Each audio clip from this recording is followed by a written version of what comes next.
Hey guys, welcome to my channel. Make sure to like, subscribe, and share. Also, prepare your tissue box because today video is going to make you cry for sure. Okay, so let's go. Chapter 1. Before the storm. Alara had always believed that love was not something grand and loud, but something that lived in the quiet moments. And with Kian, those moments were endless. Their small apartment smelled faintly of cardamom tea that evening, the kind Kian always brewed after work. Alara was curled up on the couch, her legs tucked beneath her, flipping through a worn-out recipe book. Kian appeared from the kitchen, balancing 2 steaming mugs in his hands. "You know," he said with a grin, placing a cup in front of her. "If you keep staring at recipes and never cook them, one day the book will complain." Alara laughed softly. "And if I cook them, you'll complain that it doesn't taste like your mother's." Kian sat beside her, his arm immediately finding its place around her shoulders. "Not true. Everything you make is perfect. Even that experiment with burnt rice." She elbowed him playfully, and he pretended to wince. But the warmth in his eyes never faded. That was Kian, gentle, teasing, endlessly patient. Where Alara was shy, anxious, and cautious, Kian was all fire and tenderness. He carried her fears like they were his own, and he celebrated her smallest joys as though they were victories worth the world. That night, he talked about the future. He always did. "Once I finish this project at work," he said, his fingers drawing circles over her hand, "we'll go away somewhere. Just you and me. By the sea, maybe. We'll build a house there one day. White walls, blue windows, a garden full of sunflowers, and..." He glanced at her, eyes bright with a dream he had always carried. "Children running around the yard." Alara blushed at his certainty. "You say it as if it's already real." He kissed her forehead softly. "It is, I can see it." Their love had begun like an ordinary story too. People meeting at a friend's wedding, a hesitant hello, a long conversation under fairy lights. But it grew into something extraordinary. Kian was the kind of man who noticed little things. How Alara preferred her tea, less sweet. How she hummed when nervous. How she pretended to be strong but always needed someone to remind her she was allowed to lean on them. He would wake up early to pack her lunch, leave notes tucked into her books, and really listen when she spoke. And when they fought, as all couples did, he was the first to bridge the silence, never letting anger last long. "We don't waste days," he would say. "Life is too short for walls between us." Alara sometimes wondered what she had done to deserve him. And yet, Kian made her believe she was the one holding his world together. It was late autumn when Alara discovered she was pregnant. She had stood in the bathroom, staring at the test in disbelief, her hands trembling. When she told Kian, he froze for a moment, his eyes wide with shock, and then joy burst out of him like sunlight. He lifted her off the ground, spinning her until she laughed breathlessly.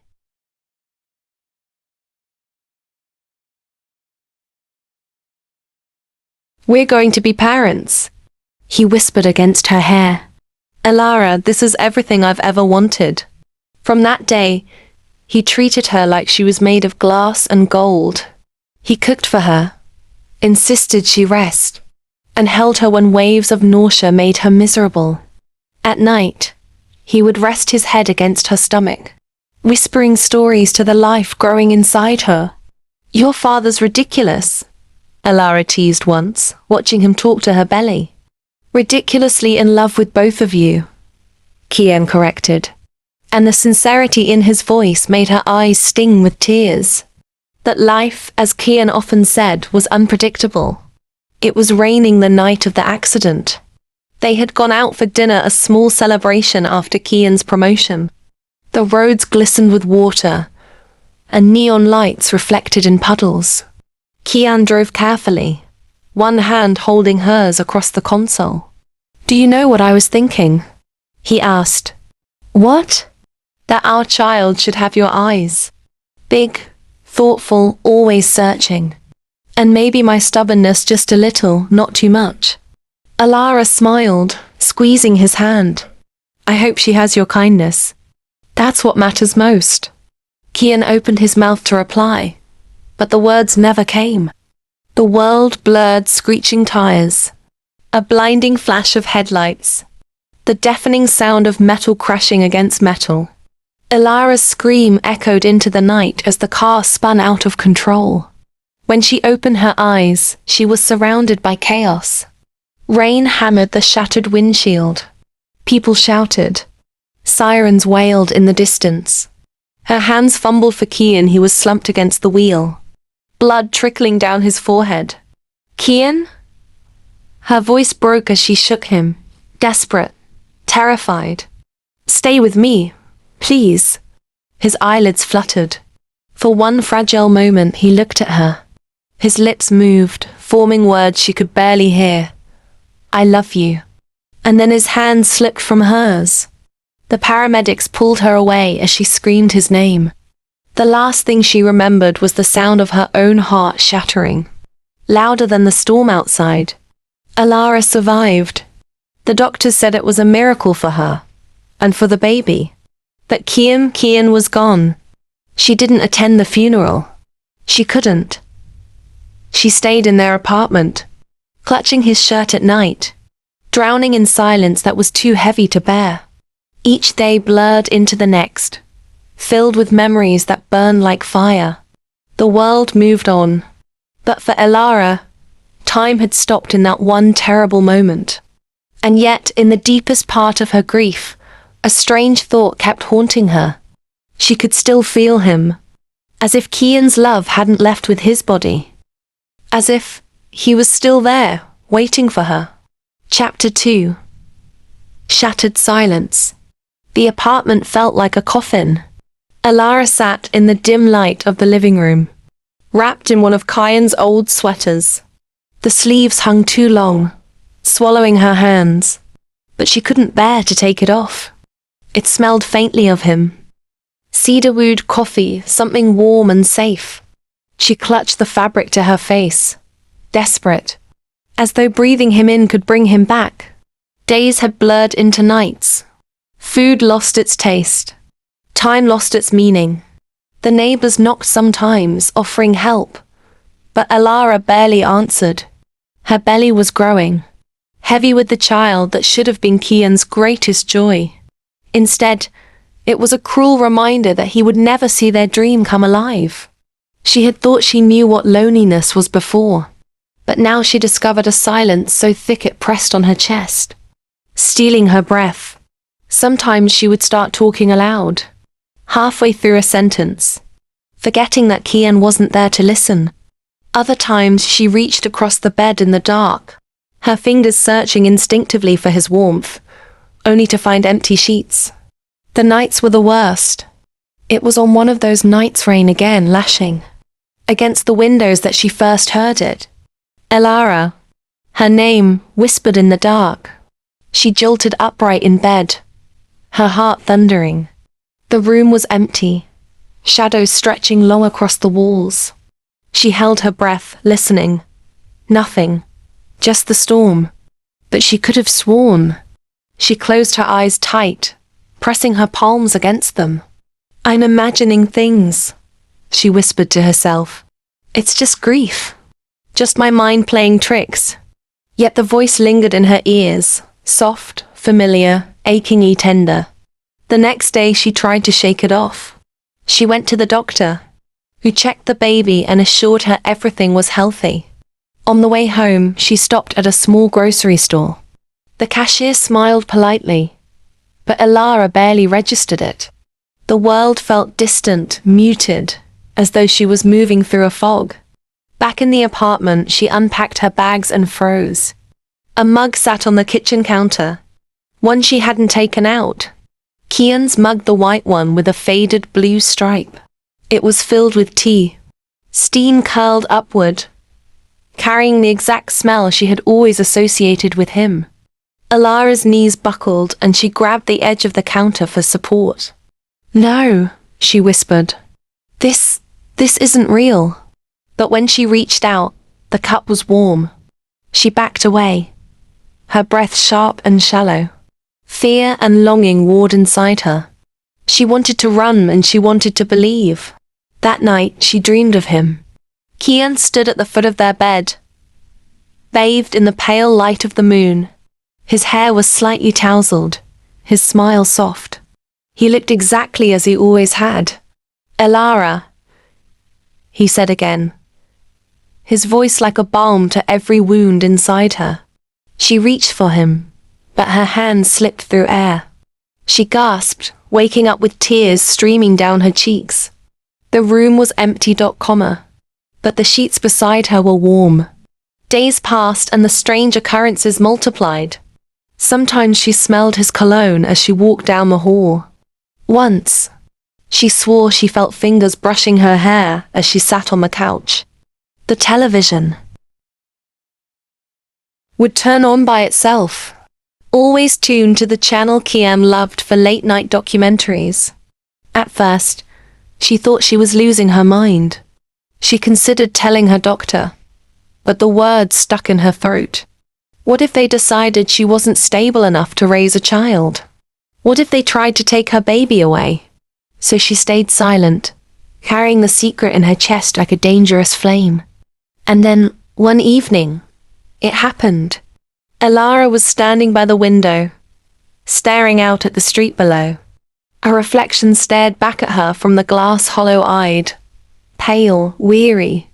She touched her stomach absent-mindedly, whispering to the child within, "I'll protect you, even if I have to do it alone." Behind her, a voice answered, "You'll never be alone." She froze. Her breath hitched as she turned. And there he was. Kiam. He stood in the living room, as solid and real as he had ever been. His dark eyes glowed with the same warmth, his posture familiar, the slight tilt of his head when he looked at her. He wore the shirt she loved most on him, the one with sleeves rolled up to his forearms. Alara's lips parted, but no sound came out. Kian. He smiled softly, stepping toward her. "I told you I'd always take care of you." Her heart thundered wildly. Her mind screamed that this was impossible, that he was gone. And yet, everything in her body longed to believe. Tears spilled down her cheeks as she stumbled forward, her hand trembling as she reached for him. This time, her fingers didn't pass through air. She felt warmth, solidness. Him. Her knees nearly gave out. This can't be real." "I'm here," he whispered, cupping her face gently. "I never left you." Alara broke then, collapsing into his arms, sobbing against his chest. She felt his hand in her hair, his breath against her temple, his steady heartbeat. It was everything she had missed, everything she had prayed for. For the first time since the accident, she felt whole. But in the corner of her mind, a question lurked, dark and heavy. If Kian was really here, then what had she buried? Chapter 3. Return of Kian. Alara woke the next morning with sunlight streaming across her face. For a moment, she lay still, terrified that everything had been a dream. Her hand slid to the other side of the bed warm. Her breath caught. Slowly, she turned her head. Kian was there. He lay on his side, watching her with that same familiar smile, his hair messy from sleep. For a heartbeat, Alara couldn't breathe. She reached out, brushing her fingers across his cheek. Warm, solid, real. "You're really here," she whispered.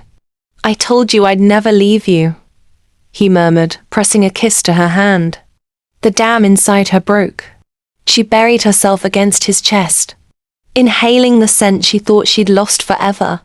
"I thought I was going insane," she sobbed. "Everyone said you were gone. That you. I know." He cut in gently, stroking her back. But I'm here now. That's all that matters. The days that followed blurred into something out of a dream. Kian slipped effortlessly back into her life, as though nothing had changed. He cooked her breakfast, humming softly in the kitchen while she sat at the table, staring in disbelief. He teased her gently when she scolded him for burning the toast. He massaged her swollen feet at night, whispering, "You're carrying both of us now. You shouldn't have to suffer alone." Sometimes she caught herself just watching him, the curve of his jaw as he laughed, the way his eyes softened when they landed on her, the little habits she thought she'd never see again. Every detail carved deeper into her heart the dangerous belief that this wasn't an illusion, this was real. One evening, as he placed a plate of food in front of her, she finally asked, "How, Kian? How are you here? I saw you. I saw." Her voice trembled. "I saw you die." Kian sat opposite her, silent for a long moment. Then he reached across the table, capturing her hand. "Does it matter?" he said quietly. "What matters is I came back. For you. For our child." Alara swallowed hard. A part of her wanted to push, to demand answers. But another part, the larger, desperate part, didn't care. She couldn't bear to risk losing him again. So she nodded, clutching his hand tightly. "Yes," she whispered. "That's all that matters." But outside their small bubble, reality began to press in. When Alara went to her prenatal appointment, the doctor frowned. "You seem different," he said. "Your mood has lifted. Are you staying with family?" Alara hesitated. The urge to confess burned on her tongue. To say, "He's here. Kian is here. I'm not alone anymore." But she swallowed the words. How could she explain what even she barely understood? Instead, she smiled faintly. "Just taking better care of myself." The doctor nodded, but his eyes lingered on her a moment longer, as though he didn't quite believe her. Her neighbor, Mrs. Daria, was less subtle. She was an elderly woman who often stopped by with soup or advice Alara hadn't asked for. One afternoon, Alara was walking back from the market when Mrs. Daria waved from across the street. "Alara, dear, who was that man I saw leaving your apartment this morning?" Alara froze, her heart slamming against her ribs. "What?" "Tall fellow, dark hair. Looked handsome from here." Mrs. Daria chuckled. "I thought you said you were alone these days." For a moment, Alara couldn't speak.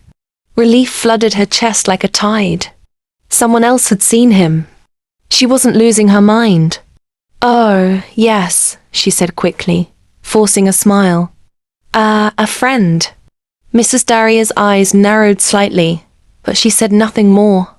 That night, Alara clung to Kian, her voice breaking. "She saw you. She actually saw you."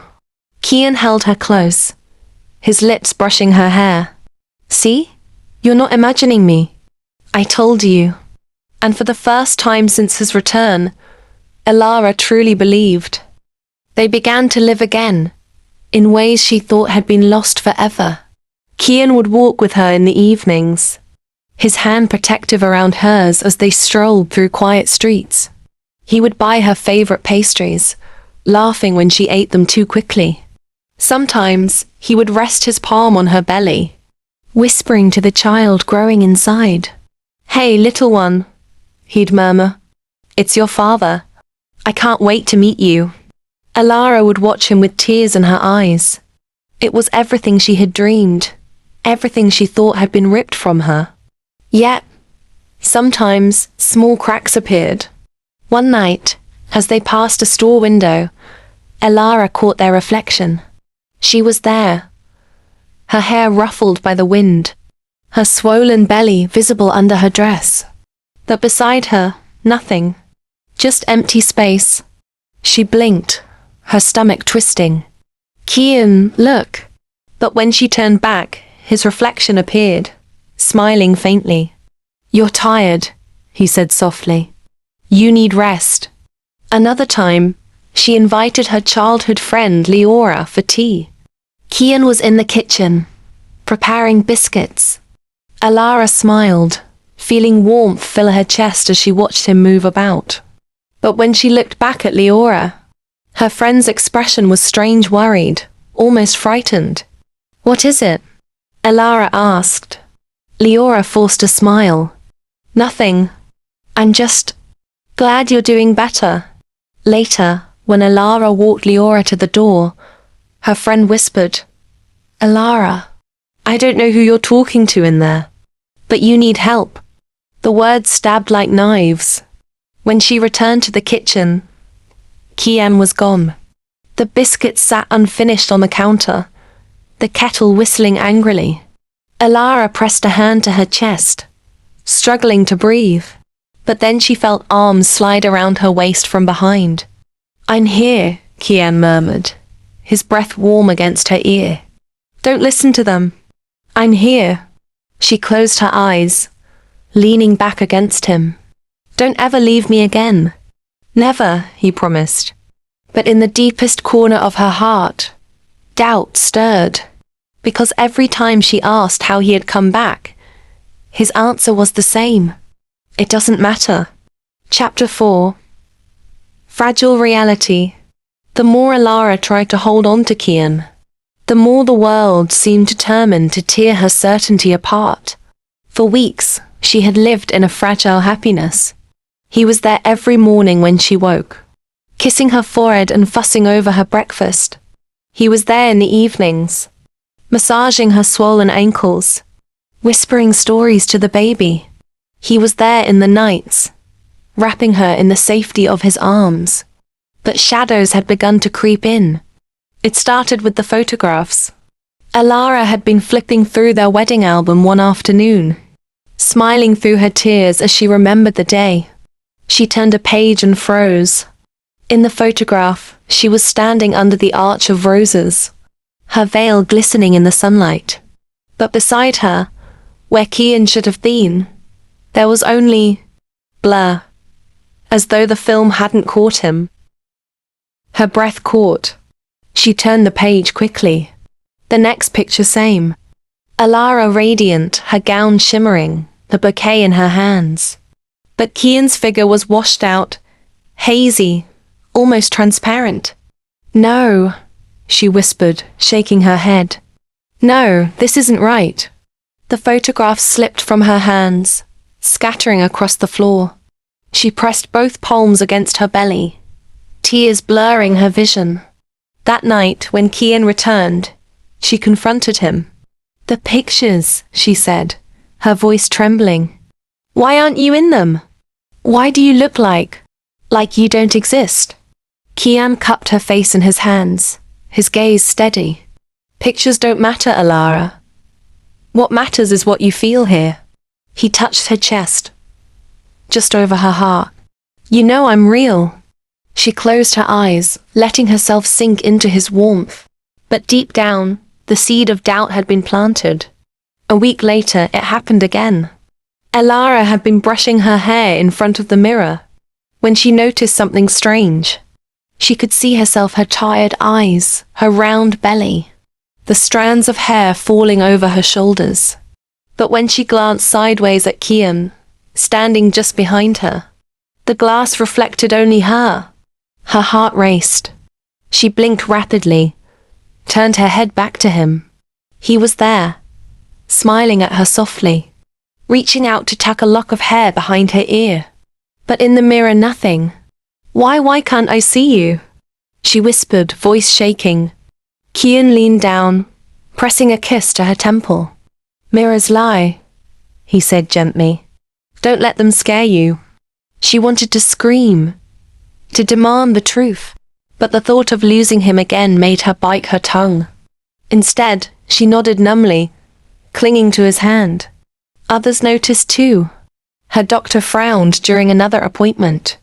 "Alara," he said cautiously, "you talk as though someone is caring for you. You mention we, but every time you come here, you're alone." She forced a smile. He doesn't like hospitals." The doctor's gaze softened, but his tone was firm. Grief can play tricks on the mind. It's normal to feel their presence, to imagine them close. But you must remember, Kian is gone. Alara's chest constricted. She wanted to shout. No, he's not gone. He's waiting for me at home. He cooks my meals. He holds me when I cry. But the words stuck in her throat.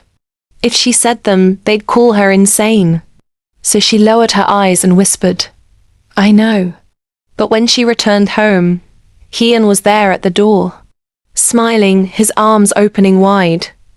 See? He murmured as she collapsed against him. They don't understand. Only you and I know the truth. And she believed again, because believing was easier than facing the emptiness. Yet the cracks widened. One evening, she woke to find Kian sitting at the foot of the bed, staring at her. His face was pale in the moonlight, his expression unreadable. For a moment, he looked wrong, his eyes too hollow, his body too still. Kian, she whispered nervously. Slowly he turned to her, and his smile returned. I'm here, love. Relief rushed through her, but her skin prickled with unease. Another time, she returned from the market to find the apartment silent, cold. Panic surged in her chest. She called his name again and again, her voice breaking. When at last she sank to the floor, sobbing, arms wrapping protectively around her belly. Suddenly he was there, crouching beside her, pulling her close. Don't cry, he whispered. I'll never leave you, never. Alara clung to him, but the terror wouldn't fade, because every time he vanished and reappeared, she wondered if she was the one summoning him. The final straw came at dusk, when Mrs. Daria stopped her in the hall. Alara, the old woman said carefully, I heard you laughing last night, talking, but your apartment sounded empty. Alara stiffened. He was there, she said defensively before she could stop herself.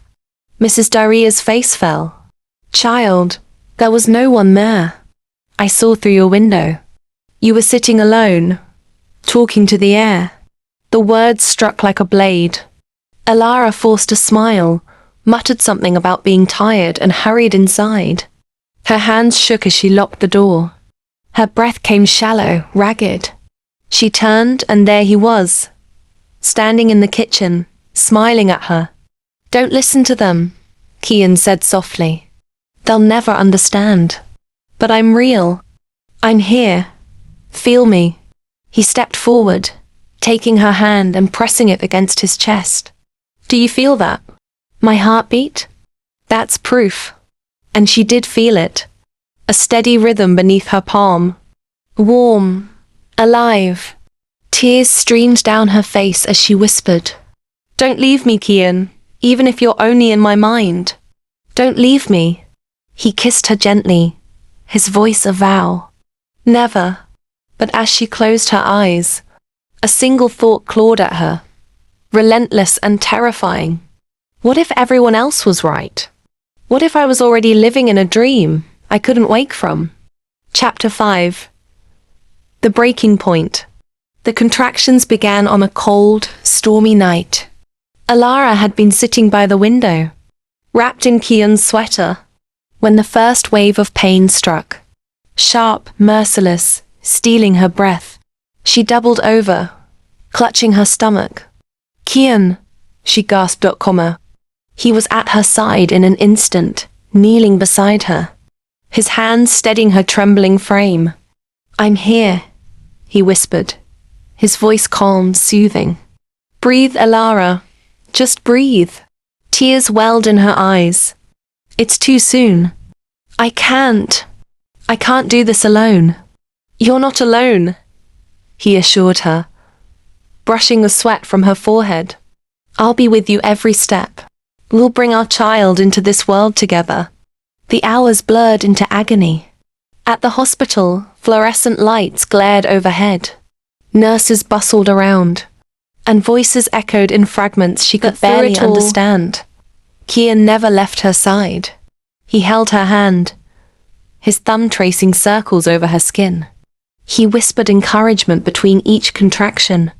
"You're stronger than you know. I'm proud of you. You're almost there." When she screamed, he pressed his forehead to hers, steadying her. When she begged for it to end, he told her she could endure. To Alara, he was the anchor keeping her from drowning. But to everyone else, she was alone. She caught glimpses through her haze of pain. A nurse adjusting the fall glanced at her hand and frowned. Alara was gripping tightly to something, her knuckles white, but the nurse saw only air. "Doctor," the nurse murmured. "She's talking to someone." The doctor shook his head. "It's common. Trauma. Stress. Focus on the delivery." Alara didn't hear them. All she saw was Kian's face, leaning close, his eyes filled with love. "You're doing so well," he whispered. "Just a little longer." The final push tore a scream from her lungs. And then a cry, sharp and miraculous, filled the room. The baby. Their baby. Exhausted, Alara collapsed back against the pillows, tears streaming down her face. "Kian," she whispered, sobbing with relief. "She's here. Our daughter's here." Kian's eyes glistened as he leaned down, pressing a kiss to her damp hair. "You did it. I'm so proud of you, Alara. She's perfect." The nurse placed the tiny wailing bundle in Alara's arms. She stared down at the fragile life, overwhelmed with awe. The baby's fists clenched, her cries filling the sterile room with raw, unfiltered existence. "She's beautiful," Alara whispered. "She looks like you," Kian said softly, his hand brushing over the baby's head. "Promise me you'll tell her about me. Promise you'll let her know how much I love her."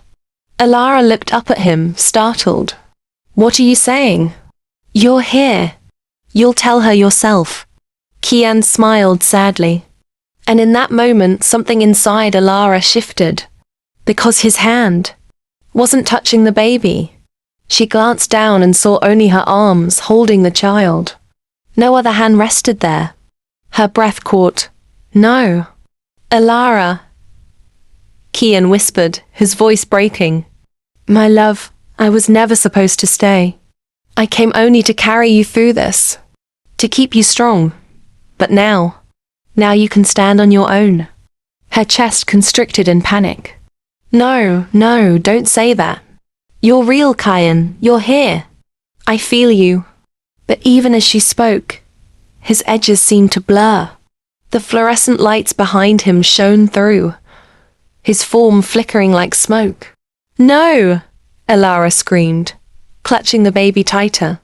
"Don't leave me again. Please, I can't." Kian cupped her face one last time, his touch warm but fading. His eyes locked onto hers, filled with a love so fierce it burned. "You were never alone," he whispered. "You carry me in every breath and every heartbeat. And now in her." His gaze dropped to the infant nestled in her arms. "Our daughter is my promise fulfilled." Tears streamed down Alara's cheeks as she sobbed. "Kian, please." But his voice was already distant, echoing like a memory. "I love you, always." And then he was gone. The room felt unbearably empty. Nurses moved around her. The doctor gave instructions. The baby cried in her arms. But Alara heard none of it. Her gaze stayed fixed on the space where Kian had stood, now only filled with light and silence. For the first time, the truth crashed over her like a tidal wave. He had never been there. Not in the kitchen, not on the walks, not in the bed beside her. It had all been her grief, her desperate longing, her mind conjuring him to survive the unbearable. The mug of tea, the reflections, the touches, all tricks of a heart refusing to let go. Her chest heaved with sobs, the weight of it crushing her.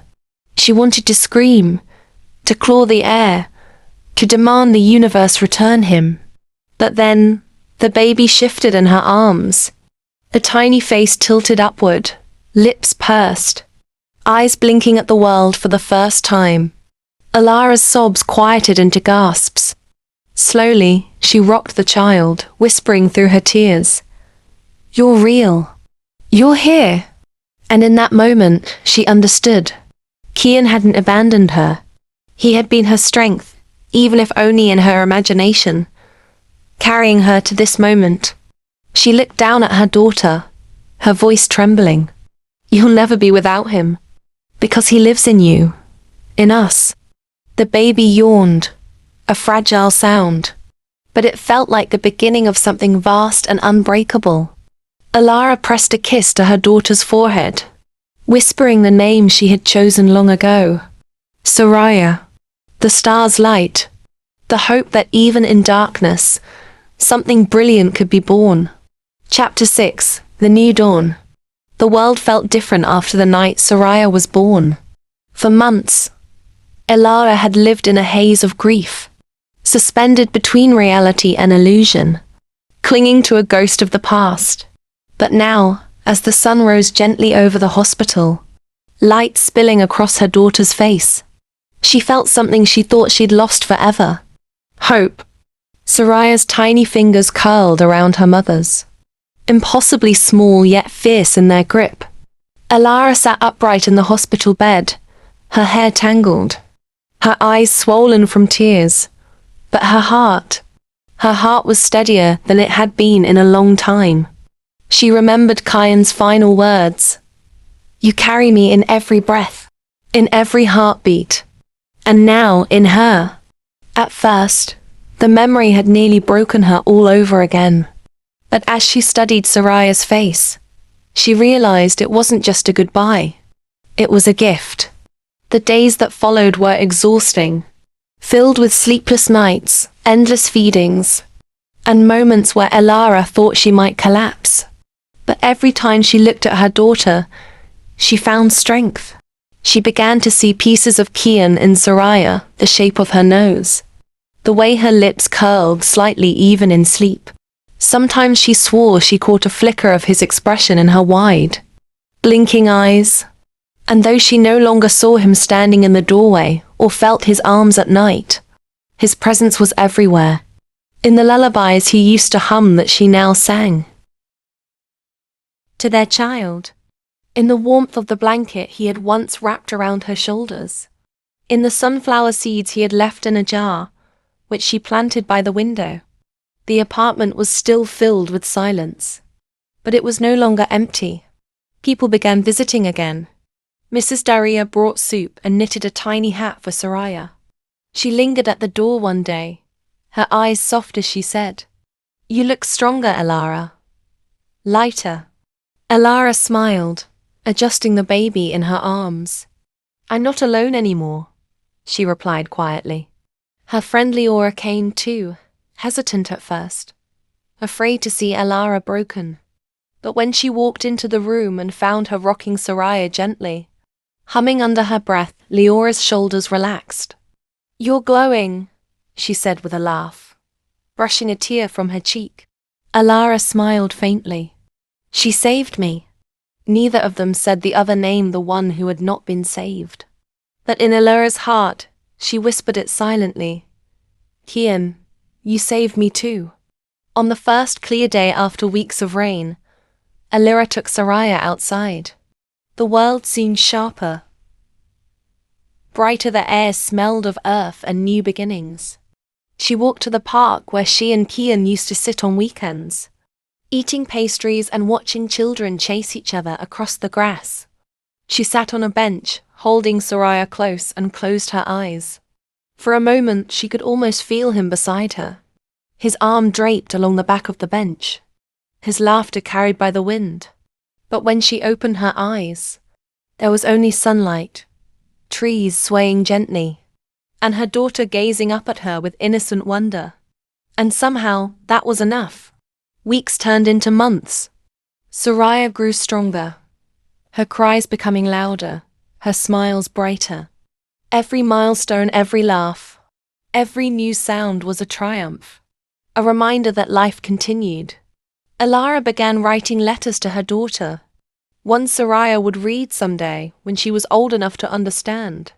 Letters about Kian, his humor, his tenderness, the way he had loved them both with every part of his soul. She wanted Soraya to know, not just that her father had existed, but that he had lived fiercely, and that his love still shaped their lives even in his absence. One quiet evening, as Soraya slept in her crib, Alara sat by the window with her journal. The night sky stretched wide, stars scattered like silver dust. She thought of the name she had chosen, Soraya, the cluster of stars, the light that shone through darkness. She whispered into the night, her voice steady. Kian, she's beautiful. You would be proud. I'll make sure she knows you. Every smile, every story, every sunflower we plant, she know they're pieces of you. Her eyes filled with tears. But they weren't the same tears of despair she had cried for so long. They were soft, bittersweet, because grief was no longer a wound tearing her apart. It was a scar, tender but healed, carrying love inside it.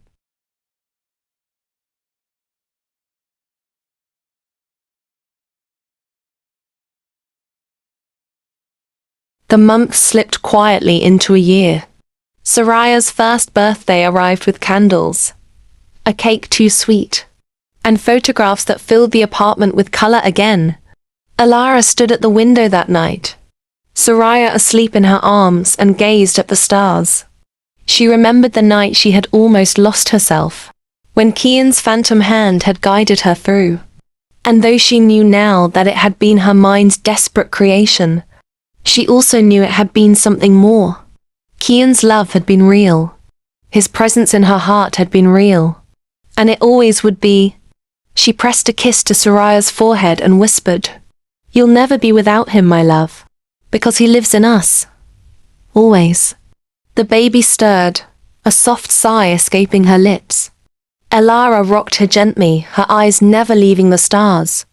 The silence in the apartment was no longer heavy. It was peaceful. It was full of promise. And as the dawn crept slowly over the horizon, painting the sky with gold, Alara smiled through her tears. A new life had begun.